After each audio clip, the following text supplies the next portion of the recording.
वृत्तपत्रांवर बचतीची कात्री, सरकारच्या निर्णयावर पत्रकार परिषदेचा तीव्र आक्षेप. विशेष प्रतिनिधी अभिजित शिंदे. मंत्री आणि राज्यमंत्र्यांच्या कार्यालय तसेच शासकीय निवासस्थानी छापील वृत्तपत्रांच्या खरेदीवर निर्बंध घालण्याच्या राज्य सरकारच्या निर्णयावर मराठी पत्रकार परिषदेचे मुख्य विश्वस्त एस.एम. देशमुख यांनी तीव्र नाराजी व्यक्त केली आहे. खर्चपातीच्या नावाखाली ज्ञान, वाचन, संस्कृती आणि छापील माध्यमांवर घाला घालण्याचा हा प्रयत्न असल्याची टीका त्यांनी केली आहे. देशमुख म्हणाले की दाट टोकरून पोट भरत नाही अशी मराठीत म्हण आहे. त्याचप्रमाणे मंत्र्यांच्या कार्यालयातील आणि निवासस्थानी येणारी वृत्तपत्रे बंद करून सरकार मोठी बचत करीत असल्याचा देखावा करीत आहे. मात्र एवढ्या मोठ्या राज्याच्या अर्थसंकल्पात या खर्चाचे प्रमाण किती आहे याचाही विचार झाला पाहिजे. सरकारने छापील वर्तमानपत्रांऐवजी ऑनलाईन आवृत्त्या वाचण्याच्या सूचना मंत्री आणि राज्यमंत्र्यांना दिल्या आहेत. मात्र हा निर्णय वास्तवापासून दूर असल्याचे देशमुख यांनी म्हटले आहे.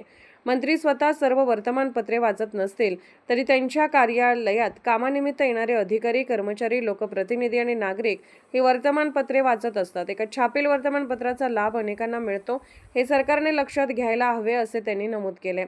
सरकारचा हा निर्णय केवळ खर्चपातीचा नसून छापील माध्यमांविषयीच्या नकारात्मक दृष्टिकोनाचाच भाग असल्याचा आरोप त्यांनी केला.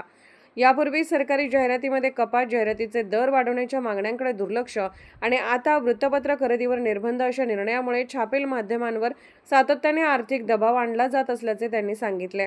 या निर्णयाचा वृत्तपत्र विक्रेते आणि पत्रकार संघटनांनीही विरोध केल्याचे सांगत सरकारने हा निर्णय तातडीने मागे घ्यावा अशी मागणी त्यांनी केली. बचत करायचीच असेल तर मंत्र्यांच्या ताफ्यातील अनावश्यक वाहनांचा खर्च कमी करावा, गरज नसताना पुरवण्यात आलेली अतिरिक्त सुरक्षा व्यवस्था कमी करावी आणि इतर अनुत्पादक खर्चांवर नियंत्रण आणावे असा पर्याय त्यांनी सुचविला.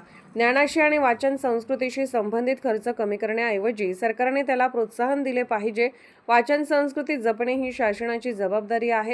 त्यामुळे छापील वृत्तपत्रांवर निर्बंध घालण्याचा निर्णय लोकशाहीच्या दृष्टीनेही योग्य नाही असे स्पष्ट मत एस.एम. देशमुख यांनी व्यक्त केले.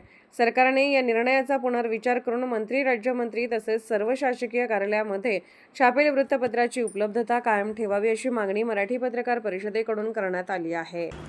अशाच विशेष घडामोडींसाठी आमच्या यूट्यूब चॅनलला सबस्क्राईब करा, फेसबुक पेजला लाईक करा आणि इन्स्टाला फॉलो करा.